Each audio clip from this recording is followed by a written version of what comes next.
The truth about menopause is that we don't have to feel like poop, because I'm not allowed to curse. So that's the truth about menopause. We don't have to feel as crappy as many of us do.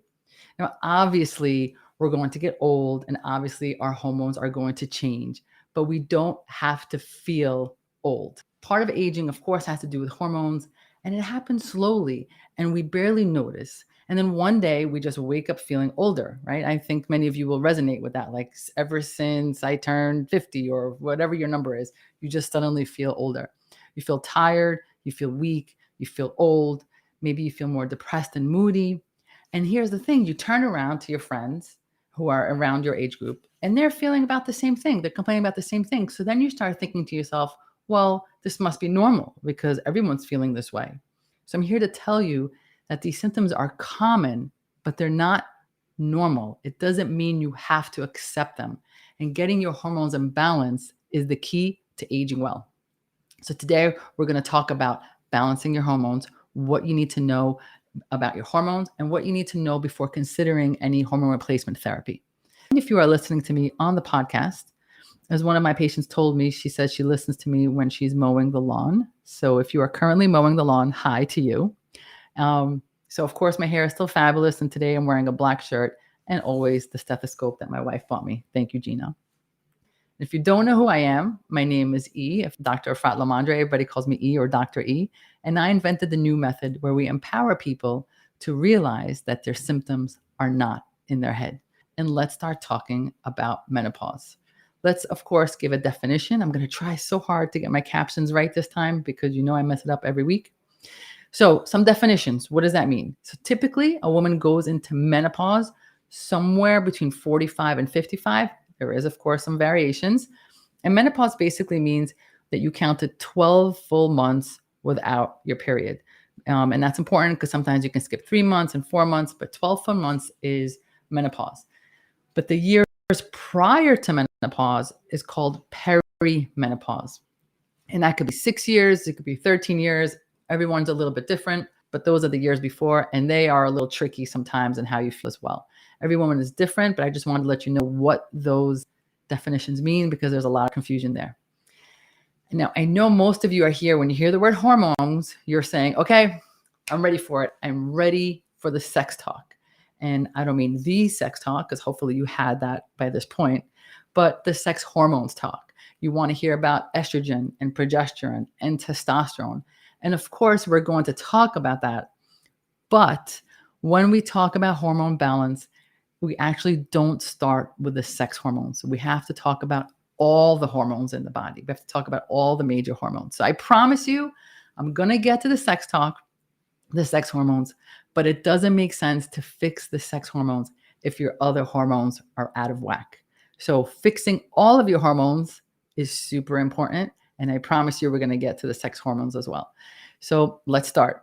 The very first hormone that you have to fix is insulin. And I don't know if you knew that insulin is a hormone, but it is. And if that's out of whack, everything is out of whack.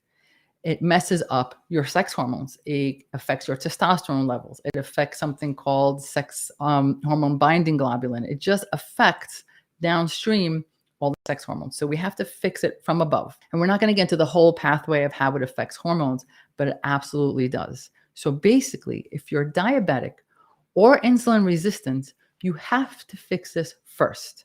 Quick talk about insulin resistant in case you have missed some of my talks.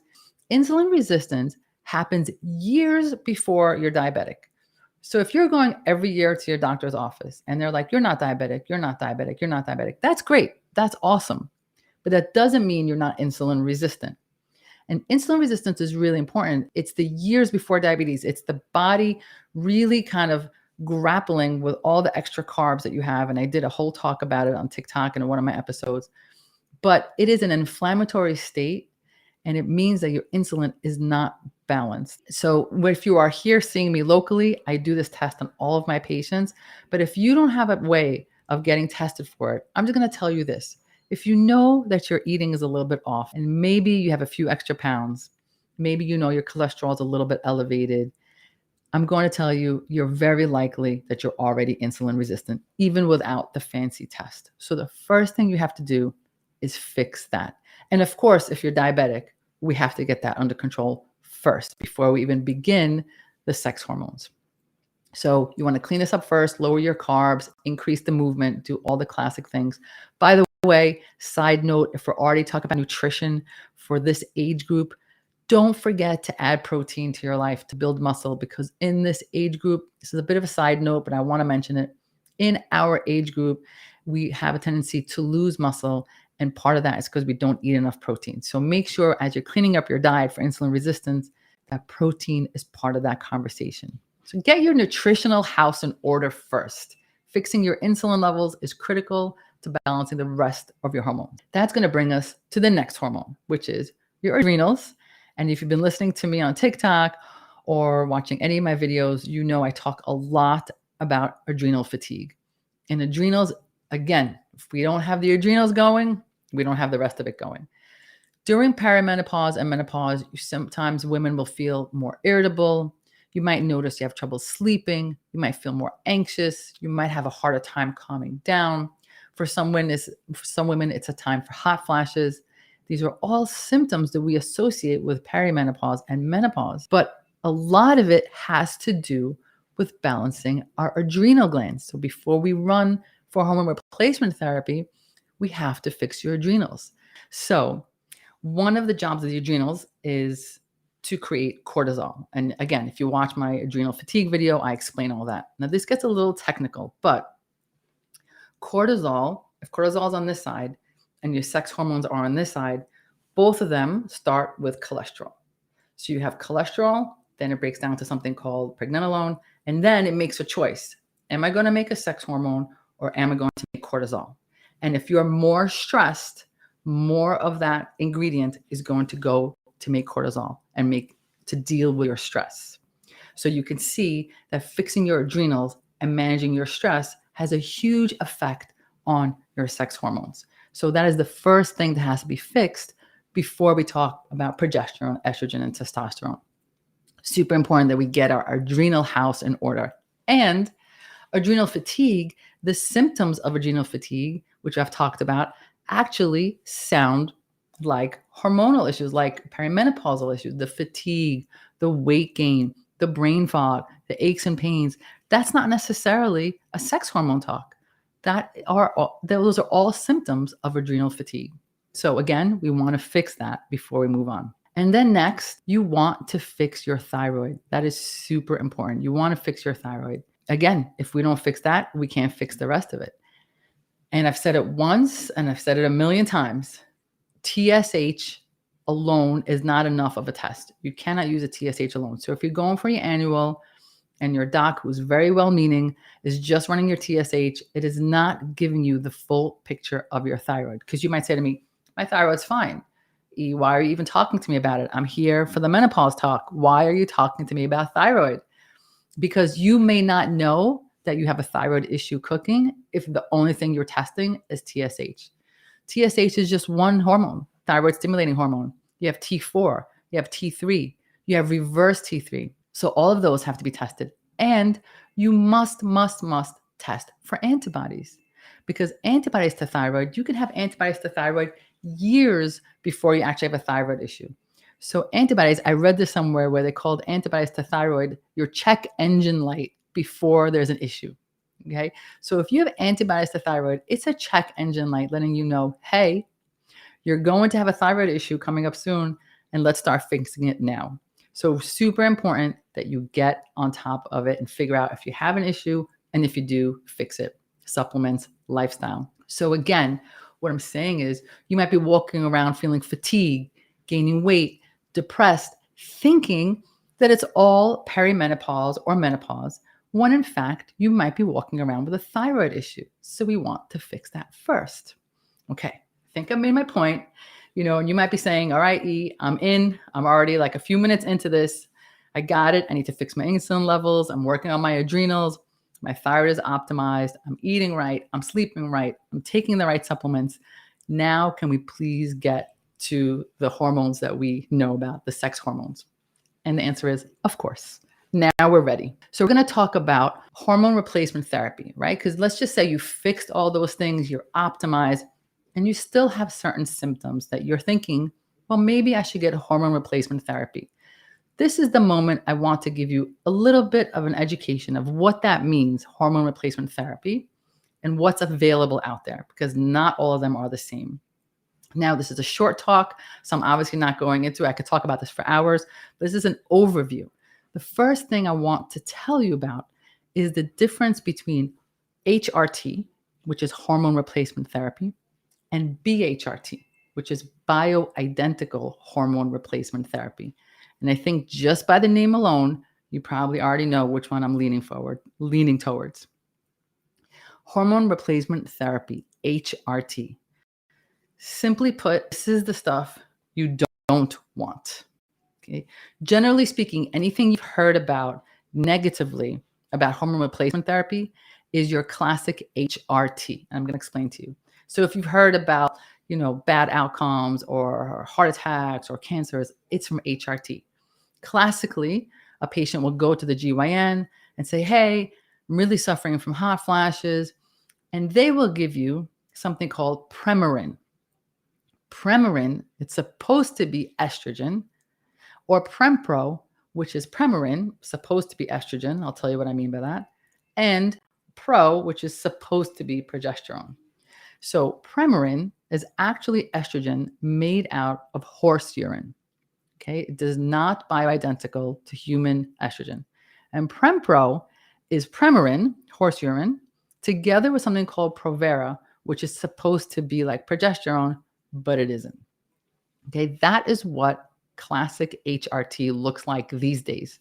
There's some older versions that don't exist, but these days. These are both very high dosages of the horse estrogen and Provera, and they have a boatload of side effects. That's the HRT that a lot of you might have heard about and said to yourself, I don't think I want that. And you're right, I don't want that either.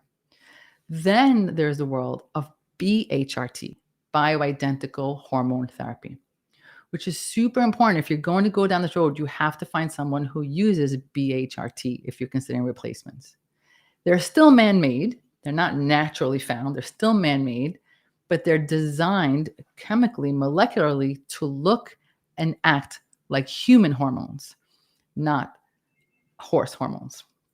And they are dosed very, very low, and they are custom made to each patient in a compounding pharmacy to keep you in line with what you should be. So without going into too much detail here, here's what you need to know. If you're reading studies, you want to get educated, you're going online and you're reading studies and you want to see what's going on, make sure that when you're reading the studies, you pay attention to which studies are done with HRT and which studies are done with BHRT, because you will have completely different conclusions. So any of the adverse effects that you're talking about are synthetic hormones, especially the ones given orally, are the ones that have concerning issues with cancer and blood clots, etc. However, when you read the studies on BHRT, not only do you see that they're safer, but they actually help replace the levels that you're missing, and they're actually protective against bone loss, heart issues, and even certain cancers. So again, when you read the articles, make sure that you really know what kind of hormone replacement therapy is being used for the study that you're reading. You'd be surprised. Which brings me now to the second part of the hormone replacement conversation, which is, what does that mean to have hormone replacement?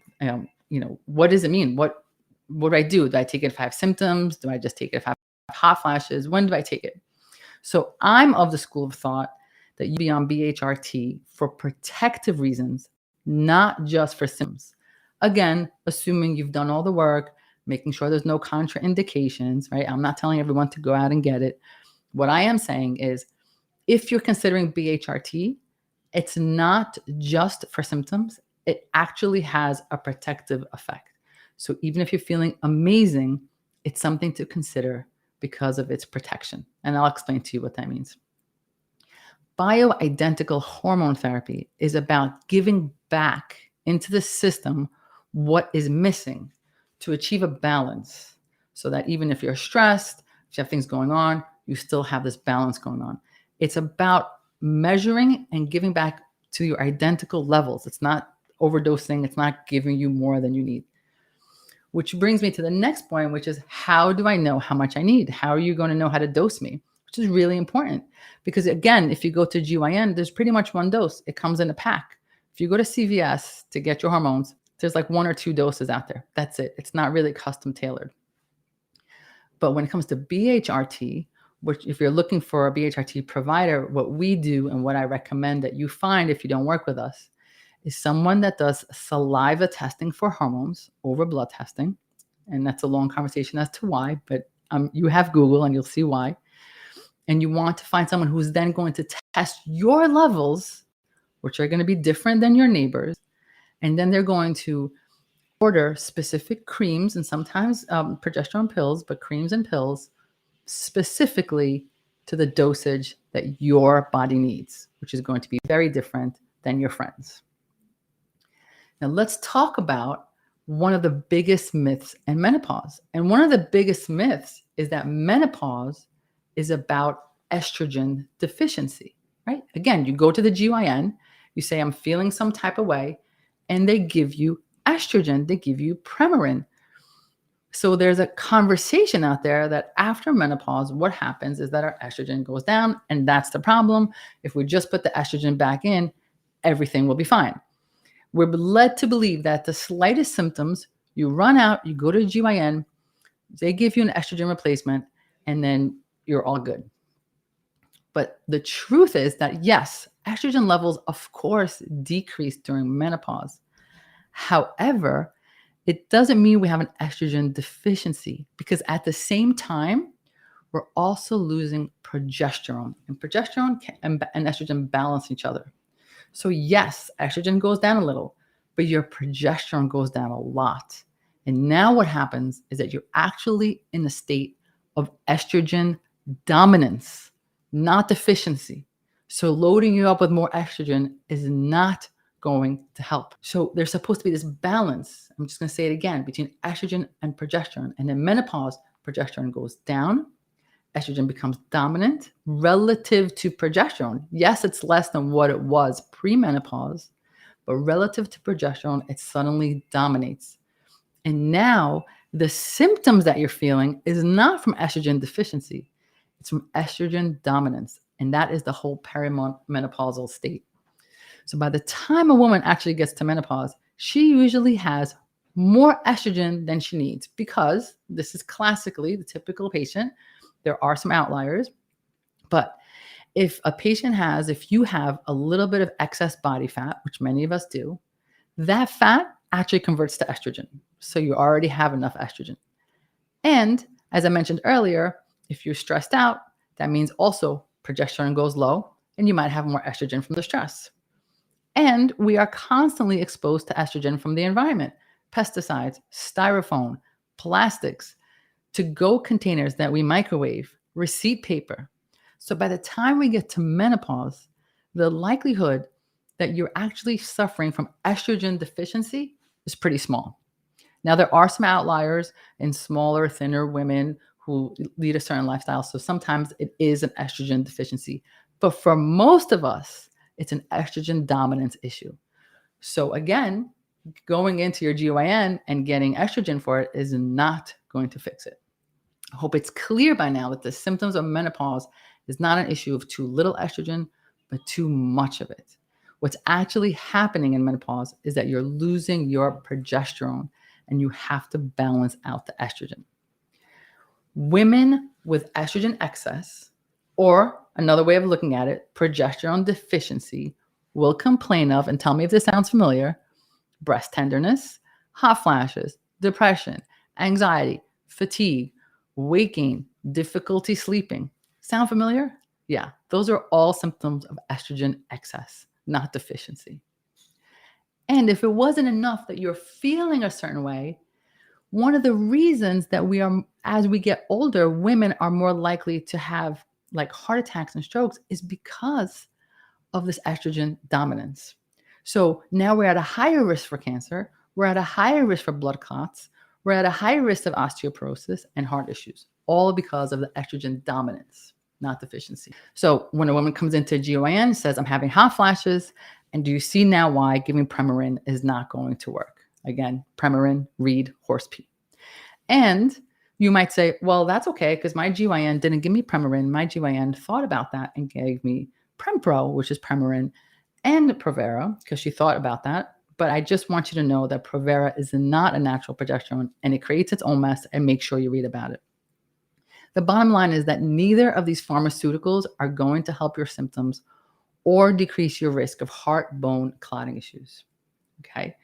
So menopause is not an estrogen deficiency issue. It's really about balancing estrogen, progesterone, and testosterone, which I promise you I'd get to as well. Testosterone was part of this conversation also, which no one talks about in the GYN world. No one talks about your testosterone, but testosterone is responsible for vaginal dryness, bone loss, depression, increased fat, loss of lean mass, low assertiveness, sleep disturbances, decreased libido, fatigue, foggy mind, aging skin, aches and pains.